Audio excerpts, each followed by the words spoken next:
Merhaba, Papatya'nın Örgü Dünyası YouTube kanalıma hoş geldiniz. Bugün sizlerle beraber bu gördüğünüz çok değişik pırıl pırıl şahane çanta modelini çalışacağız. Arkadaşlar buna benzer çok model var ama ben biraz farklılık yaratmak istedim. Tümünü pullarla kaplamak yerine şöyle ortasına güzel bir hasır modelinde model ördüm ve gerçekten değişik bir model oldu. Bu modeli hiçbir yerde görmedim. Tamamen kendim işte şuraya bu sırayı yapalım, ortaya hasır desenini yapalım, daha sonra üstüne tekrar pul örelim diye gerçekten çok güzel bir şey çıktı ortaya. Arkadaşlar şöyle bir bursum var. Bursumun şuradaki aparatları çok uymadığını biliyorum. Askımın uymadığını biliyorum. Ama biliyorsunuz ki elimde olan modellerle yapıyorum. Eminim ki sizler daha uygun aparatlarla bu modeli şahane bir şeye çevirebileceksiniz. Hemen şöyle içini göstermek istiyorum. Gayet geniş. Şöyle hemen içine bir ayna koymuştum.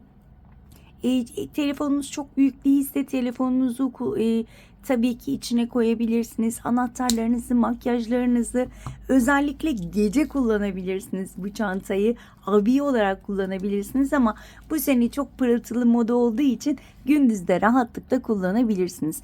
Birazdan sizlere tüm ayrıntıları tek tek vereceğim. İlk bilgisi, tığ bilgisi. Evet arkadaşlar, isterseniz bu güzelliği şöyle hemen arkasını da göstermek istiyorum. Arkası da aynı şekilde. Gerçekten çok şık bir çanta. İsterseniz hemen yapımına başlayalım. Yapımına başlamadan önce minik hatırlatmamı yapmak istiyorum. Biliyorsunuz ki kanalım tamamen ücretsiz. Kanalıma tamamen ücretsiz abone olup bildirimleri açıp bir de bu videonun altına o güzel yorumlarınızı yazarsanız hem bana destek olmuş olursunuz hem de bu videoların birçok kişiye ulaşmasını sağlamış olursunuz diyorum. Bu ara izlenmelerim bayağı bir düştü. O yüzden lütfen sizden desteklerinizi bekliyorum. Kanalım ücretli değil. Sadece bir tuşa basarak abone olabilirsiniz. Bildirim zilini açarsanız da yüklediğim her videodan haberdar olabilirsiniz diyorum. Ve hemen bu güzelliği yapımına geçiyorum.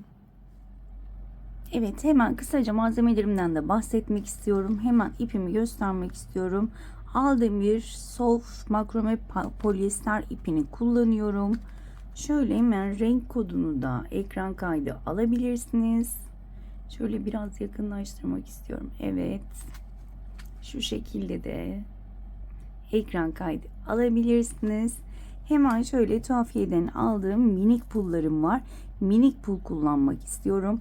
Bir de şöyle çıt çıtlı bursum var. Şurası renkli ama yapacak bir şey yok. Şu anda elimde bu var.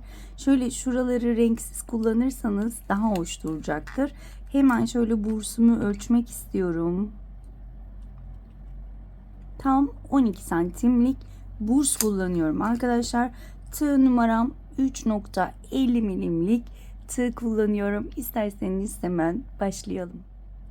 Evet, öncelikle zincir çekmek için ipime bir düğüm atıyorum ve toplamda 19 tane zincir çekiyorum. 1 2 3 4 5 6 7 8 9 10 11 12 13 14 15 16 17 18 19. Şöyle çok sık çekmedim, çok da gevşek çekmedim. Şöyle şunu tırnağımla tutuyorum. 2 tane zincir çekiyorum. Şöyle biraz daha yakınlaştırayım. Evet. 2 zincirimi çektim. Hemen şurada çeviriyorum bakın. Şu arkada duran ilmekleri tam şuraya bakın. Buraya 3 tane sık iğne yapacağım. 1, aynı yere batıyorum. 2, aynı yere batıyorum. 3, burada ilk arttırmamı yapmış oldum. Hep şu arkadaki gördüğünüz ilmeklere batacağım ki açılma olmaması için. Bakın tekrar batıyorum. Artık bir diğer uca kadar tek tek sık iğne yapacağım şöyle. Bakın her bir arkadan ilmeğe batıyorum ve diğer uca gelene kadar birer tane sık iğne yapıyorum. Diğer uca gelene kadar başlarda ve sonunda arttırmalarımız olacak. Diğer uca gelene kadar birer tane gösterdiğim yerlere sık iğnemizi yapalım. Sıramın sonuna gelmek üzereyim. Son bir ilmeğim kaldı. Şöyle artık ipimi de arada yürüteceğim. Buraya 3 tane, son ilmeğe 3 tane sık iğne. 1 2 ve 3. Şöyle göstermek istiyorum. Şimdi geriye dönüyorum. 3 başta 3 sonda yaptık. Şimdi burada artık tek tek bakın bu şekilde batarak sık iğnelerimi yapıyorum diğer uca gelene kadar. Bu şekilde ben yine elimi sık tuttum arkadaşlar. Size söylüyorum elinizi biraz gevşek tutun diye ben sıkıyorum. Evet, bu şekilde tek tek diğer uca gelene kadar devam edelim. Evet, sıramın sonuna geldim. Burada yaptığım ilk şöyle sık iğne tepesine batıyorum. Kaydırmayla kapatıyorum. Şöyle ilk sıramı bitirmiş oldum. Şimdi burada bir zincir çekiyorum ve aynı yere batırıyorum. 2 tane. Bakın bu benim ilk arttırmam olduğu için hemen buraya bir ilmek belirleyici ayraç da diyorum ben. Bu bizim başlangıç noktamız. Tekrar aynı yere batırıyorum. 2. Hemen yanındaki trabzan tepesine aynı şekilde 1,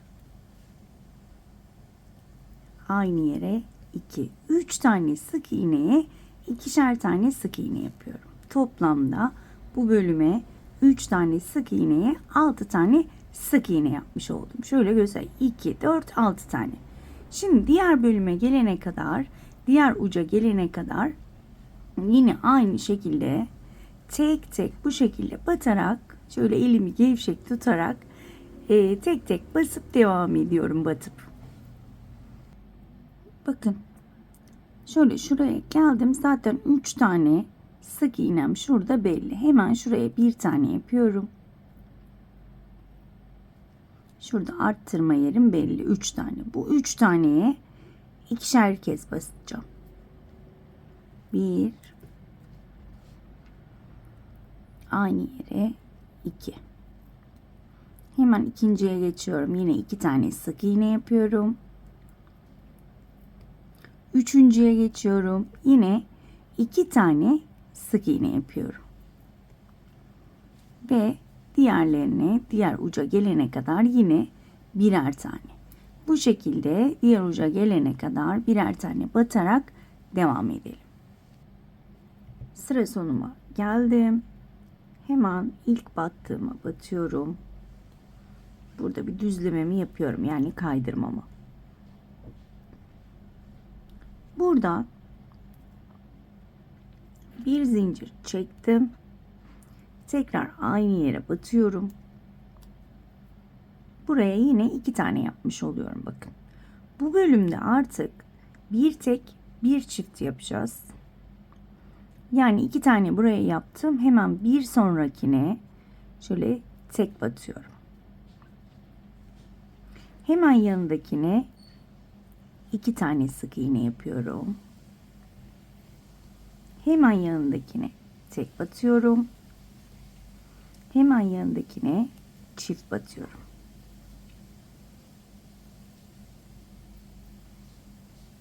Hemen yanındakine tek batıyorum. Bakın nereden burada bitişi bir tek bir çifti bileceğiz derseniz, bakın buraya 2 tane batmışım. Şöyle gördüğünüz gibi, o yüzden burası benim son arttırma yerim. Tek battım. Diğer uca gelene kadar yine burada nerede duracağım? Bakın çift battığım yeri buluyorum. Oraya kadar örüyorum. Yine burada tek tek batmaya diğer uca kadar devam ediyorum. Bakın çift battığım yere geldim. Hemen batıyorum. Hemen önümdekine 2 tane.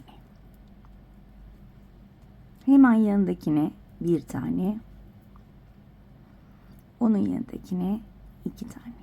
Yine çift battığım yere gelene kadar aynısını yapıyorum. Bir tek, bir çift. Çift batıyorum. Ve burada da yine aynı denk geliyor. Bakın, çift battığım yerin sonuncusundayım. Buraya tek batıyorum ve diğer uca gelene kadar tek tek batmaya devam ediyorum. Evet. Sıramın sonuna geldim. Şöyle şu ilmek belirleyiciyi bir çıkarmak istiyorum.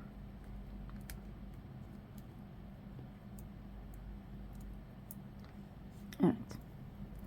Hemen ilk yaptığımı battım. Kaydırmamı yapıyorum burada. Ve benim burada bir zincirim var.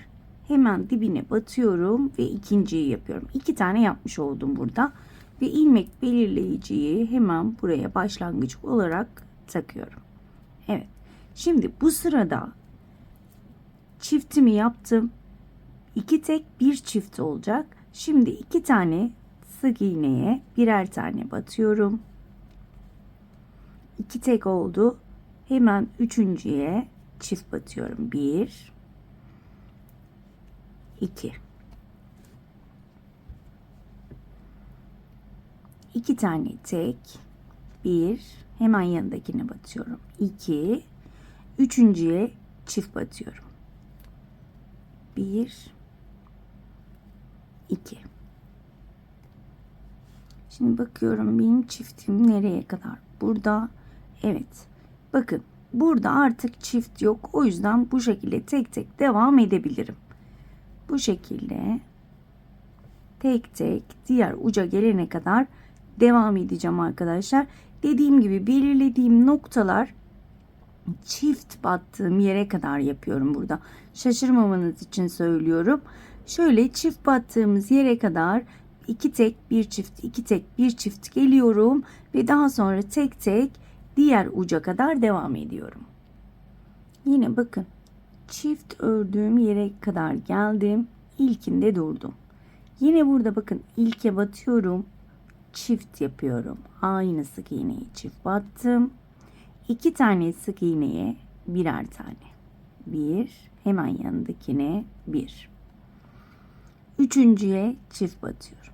1 2.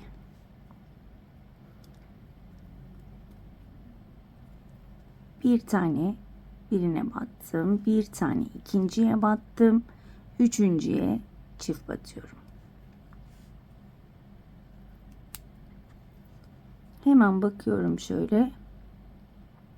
Evet, yine sondayım. Çift yaptığım yerin üzerindeyim bakın. Buradan kendiniz ayarlayabilirsiniz. Bakın, çiftin üstündeyim. Çiftimi yapmıştım zaten şurada. O yüzden bu şekilde tek tek diğer uca gelene kadar devam ediyorum. Şöyle de göstermek istiyorum. Gayet güzel bir oval elde etmiş oluyoruz. Evet, sıramın sonuna geldim. Yine ilk yaptığım sık iğneye batıyorum. Kaydırmamı yaptım. Bir zincir çektim. Hemen dibine batıyorum. Ve buraya 2 tane yapmış oluyorum. Tekrar şöyle şunu takıyorum şaşırmamamız için. Eğer ilmek belirleyiciniz yoksa şuraya bir ip de geçirebilirsiniz. Burada arkadaşlar 3 tek bir çift yapıyorum. İlk çiftimi yapmıştım. Şimdi 3 tane tek yapıyorum. 1. Hemen yanındakine battım. 2. Hemen yanındakine batıyorum. 3. Dördüncüye çift batıyorum. 1. Aynı yere battım. 2. 1 2 3 dördüncüye çift batıyorum. Ve tabii ki çift yaptığım yerleri bakıyorum, ona göre ilerliyorum. Ve bakın, çift yaptığım yerin tam üzerindeyim. O yüzden artık burayı ben tek tek örmeye devam ediyorum diğer uca kadar. Şöyle göstermek istiyorum. Evet, diğer uca kadar devam edelim. Diğer uca geldim. Bakın çift yaptığım yerdeyim. Hemen ilk yere batıyorum. 2 tane yapıyorum. Hemen yanındakine batıyorum. 1. Hemen yanındakine batıyorum. 2. Hemen onun yanındakine batıyorum. 3. Dördüncüye çift batıyorum.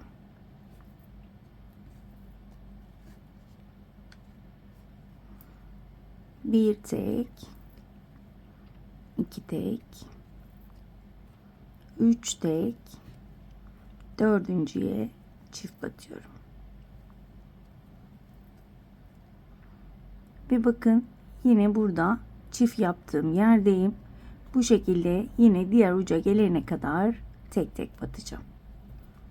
Şöyle tam düzgünlüğünü de göstermek istiyorum. Bakın gerçekten düzgün bir şekilde ilerliyoruz. Evet, sıramın sonuna geldim. Tekrar aynı yöntemle birleştiriyorum. Şöyle biraz sıkılaştırıyorum. Bir zincir dibine battım. İlk 2 tane sık iğnemi yapmış oldum. Hemen şöyle ayracımı takayım yine.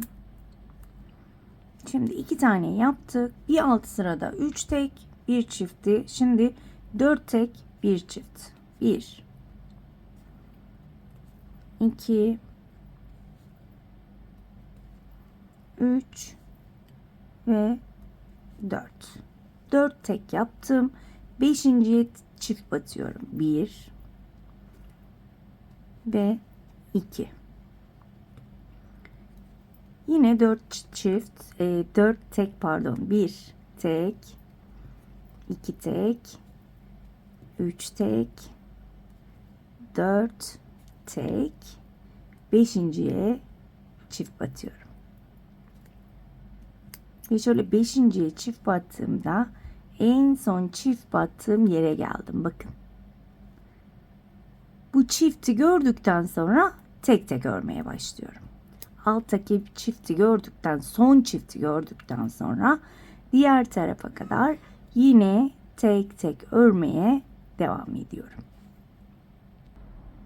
Burada da aynı şekilde yaptığım ilk çiftin üzerindeyim bakın. Hemen burada ilk sık iğnesine çift yapıyorum. Daha sonra 4 tane tek. 1 2 3 ve 4. 5.'ye çift batıyorum. 1 aynı yere batıyorum. 2 bir tek, 2 tek, 3 tek, 4 tek, 5.'ye çift batıyorum.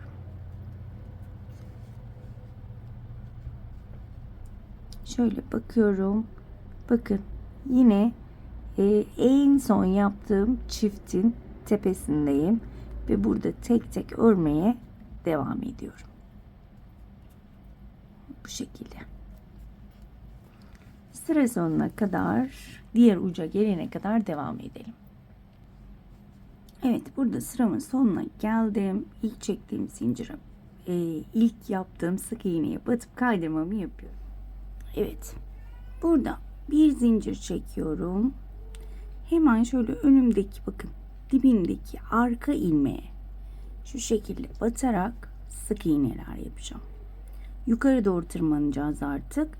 O yüzden şöyle arkadaki ilmeklere batarak sık iğne yapacağım. Arttırma yok, eksiltme yok. Her bir sık iğne tepesine bir teline batarak sık iğne yapıyorum bakın. Şöyle arkadan bir teline net miyiz?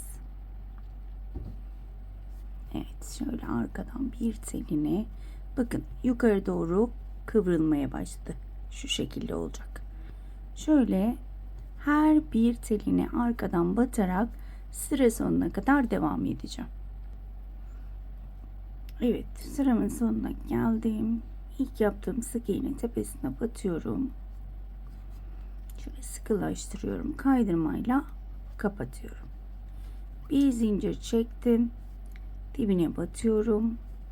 Ve burada boncuklarımı takmaya başlayacağım. Bakın. Şöyle yukarı doğru kıvrılmaya başladı.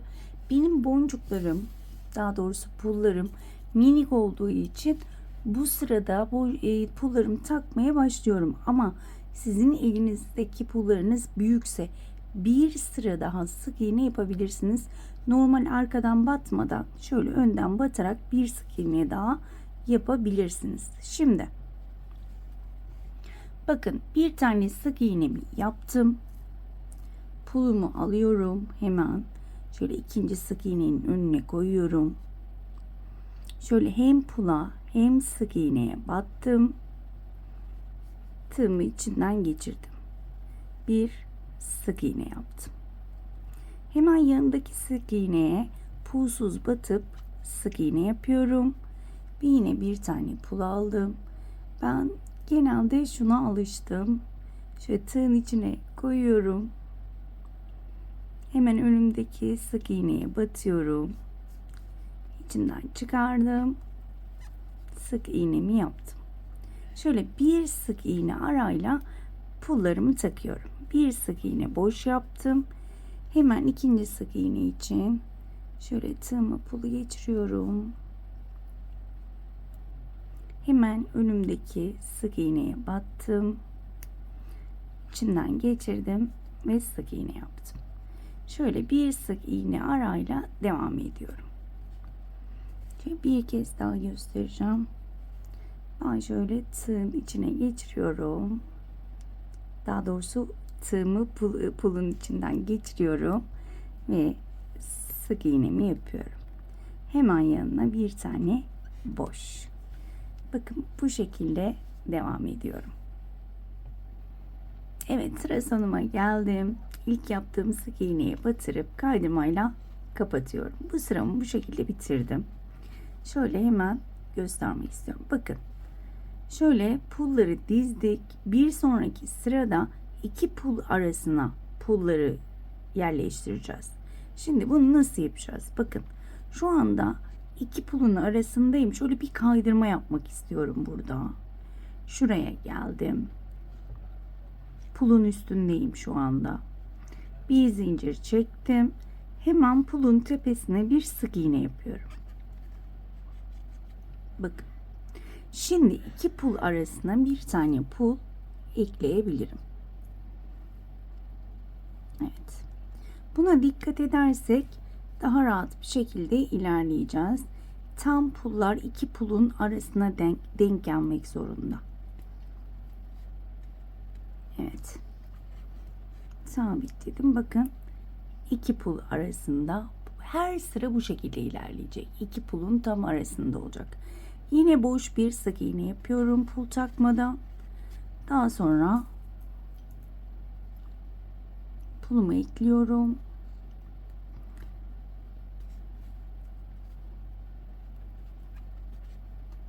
Bu şekilde bakın, çok düzgün görünüyor. Sık iğne yaptım. Bir tane hemen pulumu ekliyorum. Bu şekilde isterseniz sadece komple pulla yapabilirsiniz. Ama ben araya model de eklemek istiyorum. Sadece pul yapmak istemiyorum. O yüzden 4 veya 5 sıra bu şekilde devam edeceğim. Daha sonra modelime geçeceğim. Şöyle çok uzatmaya gerek yok. Aynı şekilde ilerleyeceğiz. Bir üst sırada da az önce ne yaptıysak onu yapacağız. Eğer önünüze pul üstü gelmediyse onu kendiniz ayarlayacaksınız. Önemli olan iki pul arasına yapmak. Pulun üstüne pul takmamak. Evet, ben bu şekilde 4 veya 5 sıra örüp hemen dönüyorum. Evet arkadaşlar, ben 3-4 sıra dedim ama toplamda 7 sıra ördüm. Şöyle benim için yeterli geldi. Toplamda 7 sıra ördükten sonra şöyle yine ilk sık iğneyi batırıp kaydırmamı yapıyorum. Şöyle sıkıştırıyorum. Bir zincir çektim. Hemen dibine batırıyorum. Ve ilk sık iğnemi yapıyorum. Şimdi şu 7 sıra yine bu modeli yapacağız. Bir zincir çektim. Bir tane sık iğne atlıyorum. İkinciye battım. Sık iğne yapıyorum. Bir zincir, bir tane atladım. İkinciye battım. Sık iğne yapıyorum. Bir zincir, bir tane atlıyorum. İkinciye batıyorum. Ve bu şekilde sıra sonuna kadar devam ediyorum. Sıramın sonuna geldim. Bir zincir çekiyorum. İlk yaptığım sık iğne tepesine battım. Kaydırmayla kapattım. Burada şöyle çeviriyorum. Bakın, tek zincirlik bölüme batıyorum. Şöyle battım. Kaydırmayla tek zincirlik bölüme geliyorum. Bir zincir çektim. Tek zincirlik bölümü içine batıp bir sık iğne yapıyorum. Bir zincir çekiyorum. Bir zincirlik bölümün içine batıp sık iğne yapıyorum. Bir zincir, bir zincirlik bölümün içine batıp sık iğne yapıyorum. Bu şekilde bu sırayı da devam edelim. Bir zincir ve bir zincir çektiğim bölümün içine batarak sık iğne yapıyorum. Sıra sonuna kadar devam edelim. Sıramın sonuna geldim. Bir zincir çekiyorum ve ilk yaptığım sık iğne tepesine battım. Kaydırmayla kapattım. Çeviriyorum. Şöyle bakıyorum. Tam bir zincirlik, bakın. Bir zincirlik bölümün içine girdim. Kaydırma yaptım. Bir zincir çektim. Bir zincirlik bölümün içine sık iğnemi yaptım. Şöyle şu görüntüyü göstermek istiyorum. Hem içten hem dıştan ördüğümüzde çok güzel bir hasır görüntüsü ortaya çıkıyor. O yüzden bu şekilde hem içten hem dıştan örüyorum. Bir zincir çekiyorum. Bakın, bir zincirlik bölüme batıyorum. Şuradaki boşluğa sık iğne yapıyorum. Bunu yine pulları yaptığımız gibi 7 sıra öreceğim. Şöyle hemen şu görüntüyü göstermek istiyorum. Çok şık oluyor. Evet, bu şekilde pullar gibi aynı şekilde 7 sıra örüp hemen dönüyorum. Evet arkadaşlar, ben sıramın sonuna geldim.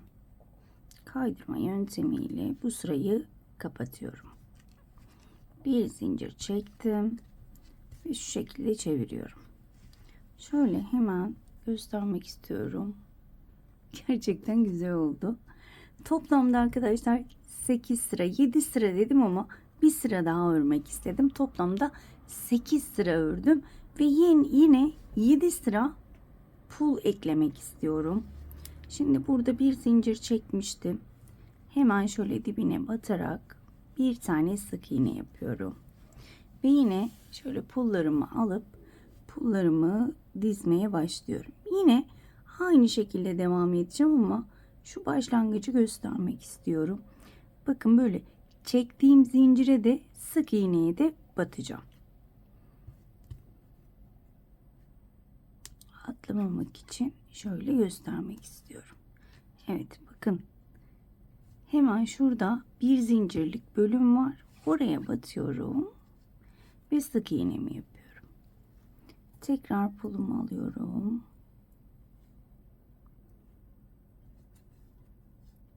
Ve hemen önüme gelen sık iğneye batıyorum. Önünüze zaten bakın sık iğne geliyor. Bir de bir zincirlik bölüm geliyor. Tekrar bir zincirlik bölüm geldi. Sık iğnemi yaptım. Daha sonra pulumu yerleştiriyorum. Bu şekilde yine zaten bir üst sıraya çıkmayı biliyorsunuz. O yüzden onu tek tek göstermeyi düşünmüyorum.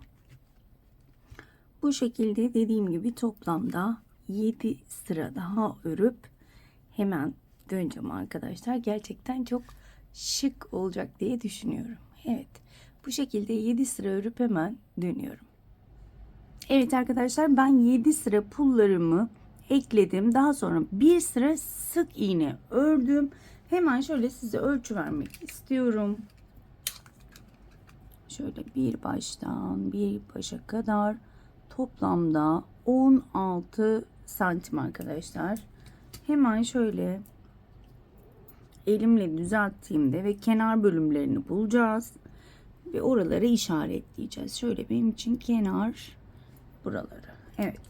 Bir işaretleyici yardımıyla şöyle kenarları belirliyorum. Evet. Şu şekilde belirledim. Daha sonra bursumu alıyorum. Şu şekilde içine doğru çantamı yerleştiriyorum. Bakın, bu işaretlediğim yerler tam şuraya gelecek. Şu şekilde. Evet.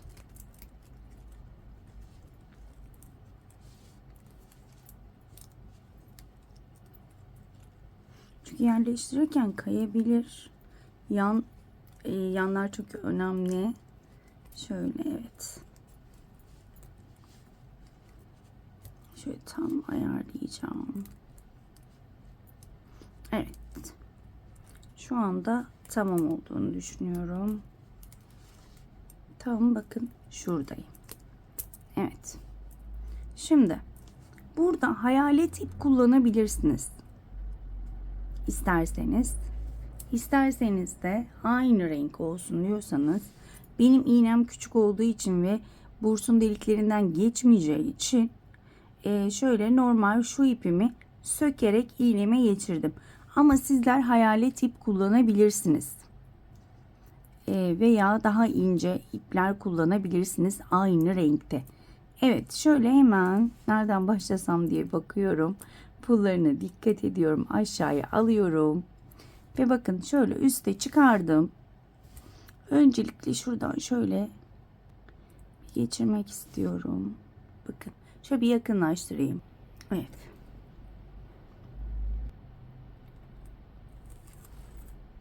Şöyle arkada uzunca bir ip bırakacağım.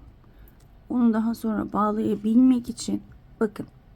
Şimdi makine dikişi deniyor zannedersem buna. Şöyle bakın, şu delikleri baza alarak şöyle içinden batırıyorum ve önümdeki sık iğne tepesine batırıyorum.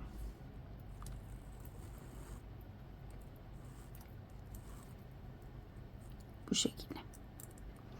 Daha sonra geri dönüyorum. Geriye döndüm. Tekrar aynı yere batıyorum. Bakın. Şöyle görünüyor zannedersem. Daha sonra bunun önündekine batıyorum.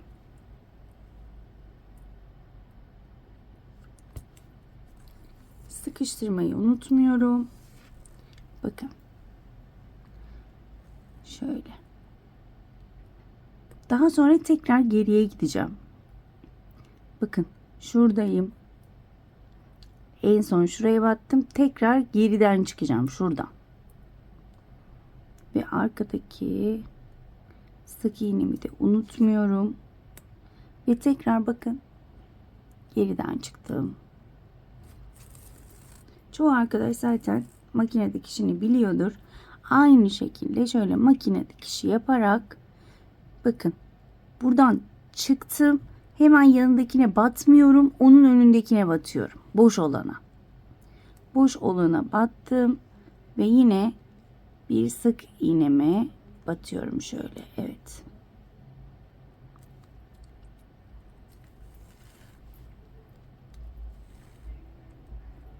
Şöyle dikişi de göstermek istiyorum. Bakın çok düzgün bir dikiş elde etmiş oluyoruz. İpim biraz uzun olduğu için maalesef sıkışabiliyor. Evet. Şu diğer uzun bıraktığım ip. Yine geriye geliyorum. Tabii ki sık iğnelerimin tepelerine batarak geriye geldim.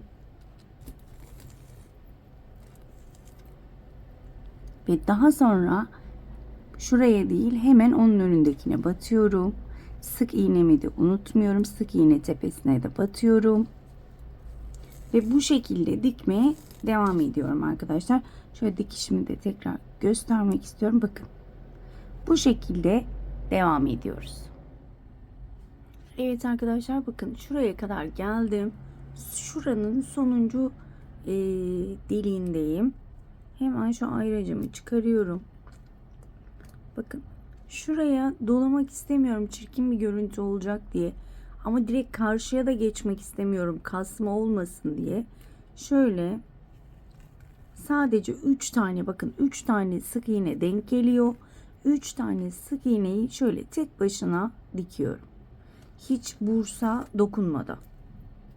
Şöyle bursa dokunmadan üçüne de battım. Daha sonra hemen dördüncü sık iğneden batarak ilk noktaya batıyorum. Ve az önce gösterdiğim gibi yine dikmeye başlıyoruz. Ben sıra sonuna kadar, şöyle takılmalar da oluyor tabii.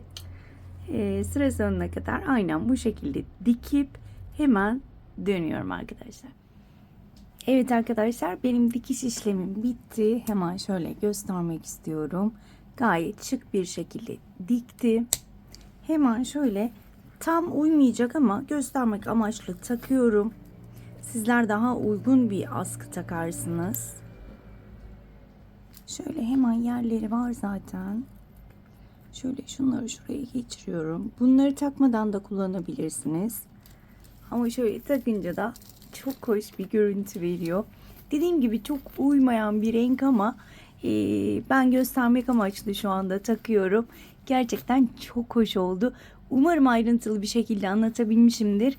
Umarım anlatımımdan memnun kalmışsınızdır. Bir dahaki modellerde görüşmek dileğiyle. Kendinize çok iyi bakın. Hoşça kalın.